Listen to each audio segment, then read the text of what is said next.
Hi friends, welcome to ಅಮ್ಮನಕ್ಕ ರುಚಿ. Friends, ನಾನಿವತ್ತು ಚಿತ್ರಾನ್ನ ರೆಸಿಪಿನ ನಿಮ್ಮ ಜೊತೆ ಶೇರ್ ಮಾಡ್ಕೋತಾ ಇದ್ದೀನಿ. ಇದು ಬೇರೆ ಸ್ಟೈಲಲ್ಲಿ ನಾನು ಚಿತ್ರಾನ್ನನ ಮಾಡ್ತಾ ಇದ್ದೀನಿ. ಬನ್ನಿ ಯಾವ ಥರ ಮಾಡೋದು ಅಂತ ನೋಡೋಣ. ತುಂಬಾ ಟೇಸ್ಟಿಯಾಗಿರುತ್ತೆ. ಬೇಗ ಕ್ವಿಕ್ಕಾಗಿ ಒಂದು 2 ನಿಮಿಷದಲ್ಲಿ ಮಾಡ್ಕೋಬೋದಂತ ಚಿತ್ರಾನ್ನ ಇದು. ಬನ್ನಿ ಹಾಗಾದರೆ ಏನೇನು ಇಂಗ್ರೀಡಿಯೆಂಟ್ಸ್ ಬೇಕು ಅಂತ ನೋಡೋಣ. ಮೊದಲಿಗೆ ನಾನಿಲ್ಲಿ ಚಿತ್ರಾನ್ನಕ್ಕೆ ಏನೇನು ತೊಗೋತಾರೋ ಅದನ್ನೇ ತೊಗೊಂಡಿದ್ದೀನಿ. ಒಂದು ಗೆಡ್ಡೆ ಬೆಳ್ಳುಳ್ಳಿ ಇಟ್ಕೊಂಡಿದ್ದೀನಿ, ಹಾಗೆ ಒಂದು ಗೆಡ್ಡೆ ಈರುಳ್ಳಿ, ಹಸಿರು ಮೆಣಸಿನ್ಕಾಯಿ, ಹಾಗೆ ಕೊತ್ತಂಬರಿ ಸೊಪ್ಪು, ಸ್ವಲ್ಪ ಕರಿಬೇವಿನ ಸೊಪ್ಪು, ಇಷ್ಟನ್ನು ನಾನು ತೊಗೊಂಡಿದ್ದೀನಿ. ಈಗ ಇದನ್ನು ನಾನು ಸಣ್ಣ ಮಿಕ್ಸಿ ಜಾರ್ಗೆ ಇದನ್ನೆಲ್ಲ ಇಂಗ್ರೀಡಿಯೆಂಟ್ಸ್ನ ಹಾಕ್ಕೊತಾ ಇದ್ದೀನಿ.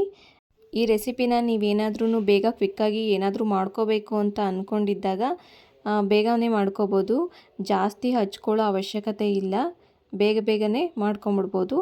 ಈಗ ಇದನ್ನೆಲ್ಲ ನಾನು ಹಾಕ್ಕೊಂಡು ಇವಾಗ ಇದನ್ನು ತರ್ತರಿಯಾಗಿ ರುಬ್ಕೊತೀನಿ. ಜಾಸ್ತಿ ನುಣ್ಣಗೆ ರುಬ್ಕೊಳ್ಳೋಕೆ ಹೋಗಬಾರ್ದು, ನೀರನ್ನು ಸಹಿತ ಹಾಕಬಾರ್ದು.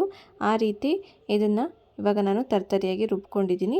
ಈಗ ಇದನ್ನು ಒಂದು ಬೌಲ್ಗೆ ನಾನು ಟ್ರಾನ್ಸ್ಫರ್ ಮಾಡ್ಕೊತಾ ಇದ್ದೀನಿ. ಏನು ಅಂದರೆ ಫ್ರೆಂಡ್ಸ್, ಇದನ್ನು ಚಿತ್ರಾನ್ನ ಅಂತನಾದರೂ ಕರಿಬೋದು ಅಥವಾ ಟೊಮೊಟೊ ಗೊಜ್ಜು ಅಂತನಾದರೂ ಕರಿಬೋದು. ಈಗ ನಾನಿಲ್ಲಿ 2 ಟೊಮೊಟೊನ ತೊಗೊಂಡಿದ್ದೀನಿ. ಇದನ್ನು ಆ ಬೌಲ್ ಒಳಗಡೆ ಹಾಕ್ಕೊಂಡು ಇವಾಗ ನಾನು ಇದನ್ನು ಚೆನ್ನಾಗಿ ಸ್ಮ್ಯಾಶ್ ಮಾಡ್ಕೊತೀನಿ. ಅಕಸ್ಮಾತ್ ಸ್ಮ್ಯಾಶ್ ಮಾಡೋದಕ್ಕಾಗಲ್ಲ ಅಂತ ಅಂದರೆ ಮಿಕ್ಸಿ ಜಾರ್ಗೆ ಹಾಕ್ಕೊಂಡು ಒಂದು ಸತಿ ಒಂದೇ ಒಂದು ರೌಂಡ್ ತಿರುಗಿಸ್ಬಿಟ್ಟು ಆಫ್ ಮಾಡ್ಕೊಂಡು ಬೇಕಾದ್ರೂ ಸಹಿತ ಇಲ್ಲಿ ಹಾಕ್ಕೋಬೋದು. ನಾನಿಲ್ಲಿ ಕೈಯಲ್ಲೇ ಚೆನ್ನಾಗಿ ಕಿವುಚ್ಕೊತಾ ಇದ್ದೀನಿ.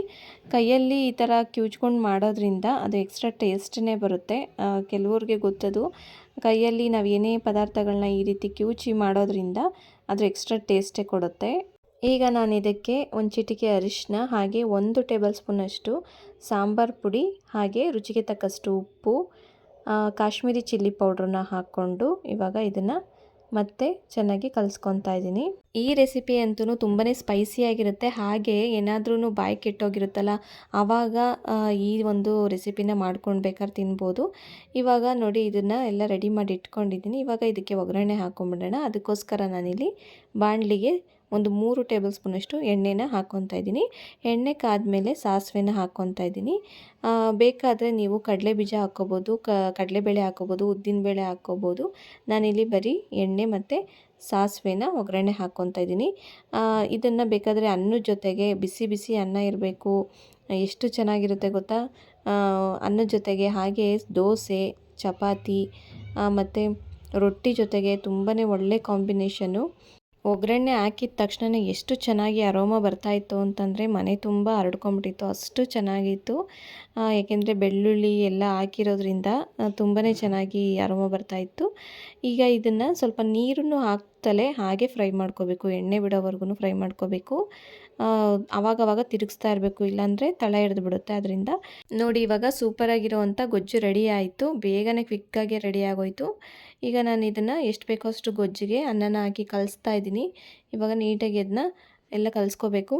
ನೋಡಿದ್ರಲ್ಲ ಫ್ರೆಂಡ್ಸ್, ಇಷ್ಟೇ ಒಂದು 5 ನಿಮಿಷದಲ್ಲಿ ಮಾಡ್ಕೊಂಬಿಡ್ಬೋದು, ಬೇಗನೆ ಆಗೋಗ್ಬಿಡುತ್ತೆ. ಈಗ ನಾನು ಇದನ್ನು ಒಂದು ಸರ್ವಿಂಗ್ ಪ್ಲೇಟ್ಗೆ ಸರ್ವ್ ಮಾಡ್ಕೊತೀನಿ. ಓಕೆ ಫ್ರೆಂಡ್ಸ್, ನೀವು ಈ ರೆಸಿಪಿನ ಮನೇಲಿ ಡೆಫಿನೆಟಾಗಿ ಟ್ರೈ ಮಾಡಿಬಿಟ್ಟು ನನಗೆ ಹೇಗೆ ಬಂತು ಅಂತ ಕಾಮೆಂಟ್ ಮಾಡಿ ತಿಳಿಸಿ.